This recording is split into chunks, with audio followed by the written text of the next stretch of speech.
नमस्कार, मैं हूं कमलेश कुमार गुप्ता और स्वागत है आपका मानव रचना न्यूज में। नॉर्थ ईस्ट राज्य सिक्किम में आया कुदरत का कहर। मंगलवार देर रात को बादल फटने से तीस्ता नदी में आया पानी का सैलाब। मिली जानकारी के मुताबिक 82 लोग लापता हो गए, वहीं 10 लोगों की मौत हो गई। नदी से लगे इलाके में आर्मी कैंप था जो कि बाढ़ के चपेट में आने के बाद बह गया, जिसमें 21 जवान के लापता होने की खबर आ रही है। अधिक जानकारी के लिए आइए देखते हैं हमारे संवाददाता मनोहर झा की ये रिपोर्ट। सिक्किम के सिंगतम जिला में बादल फटने से बाढ़ आ गई। मुख्यमंत्री प्रेम सिंह तामांग ने बाढ़ का जायजा लिया। उत्तरी सिक्किम में लोहनक झील पर अचानक बादल फटने के बाद लाचेन घाटी के तीस्ता नदी में अचानक आई बाढ़ के कारण सेना के 23 जवानों की लापता होने की सूचना है।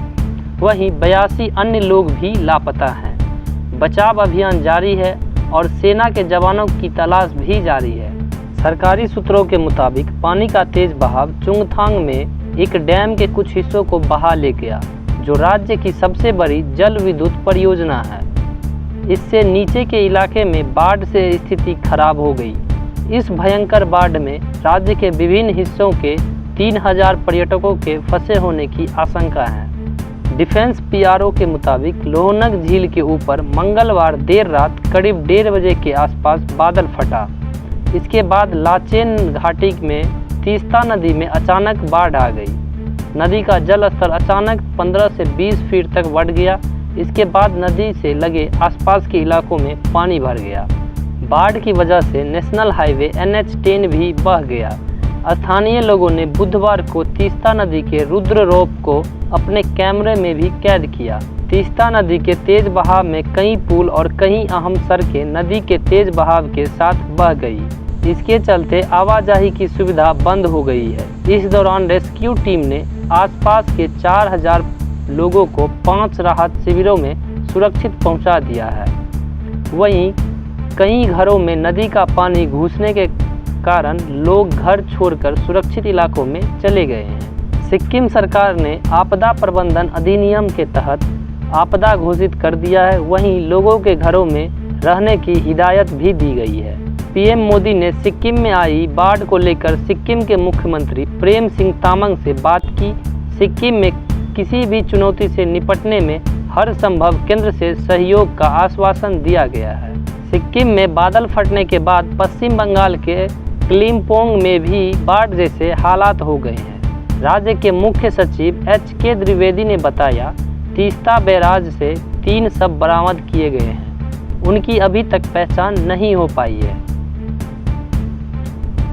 तीस्ता नदी के किनारे रहने वालों को भी अपनी सुरक्षा सुनिश्चित करने के लिए अपने घर खाली करने की सलाह दी गई है। सिक्किम राज्य आपदा प्रबंधन प्राधिकरण के एक चेतावनी से कहा है कि सभी को सतर्क रहने और तीस्ता नदी बेसिन के किनारे यात्रा से बचने की सलाह दी जाती है। NDRF ने सिक्किम के सिंगतम से 7 लोगों को बचाया। NDRF की एक टीम गंगटोक और 2 टीम पश्चिम बंगाल के सिक्किम से सटे इलाकों में तैनात हैं। सेना ने बुधवार शाम को अपडेट दिया है कि सिंगतम शहर से लापता हुए 23 सैनिकों में से एक को बचा लिया गया है। उसकी हालत स्थिर है। अभी मिली जानकारी के मुताबिक सिक्किम में बादल फटने से आई तबाही के बाद तीस्ता नदी का जलस्तर खतरे के नीचे है। केंद्रीय जल आयोग के अनुसार मेल्ली, सिंगतम और रोहतक में तीस्ता का जलस्तर खतरे के निशान से नीचे है। केंद्रीय जल आयोग ने बताया कि मेल्ली में तीस्ता नदी का जलस्तर 214.6 मीटर दर्ज किया गया है, जबकि खतरे का स्तर 224 मीटर है।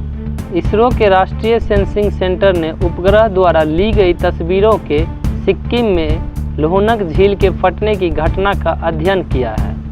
इसरो ने एक बयान में कहा कि सैटेलाइट से ली गई तस्वीरों में पता चलता है कि झील फटने के बाद लगभग 105 हेक्टेयर क्षेत्र बह गया है, जिससे निचले इलाकों में अचानक बाढ़ आ गई होगी।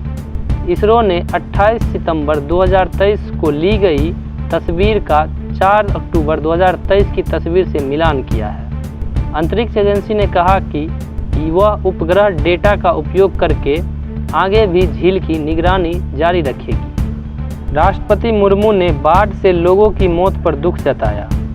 राष्ट्रपति द्रौपदी मुर्मू ने सिक्किम में लोहनक झील के फटने के कारण लाचेन घाटी में अचानक आई बाढ़ के कारण हुई तबाही और लोगों की मौत पर दुख जताया है।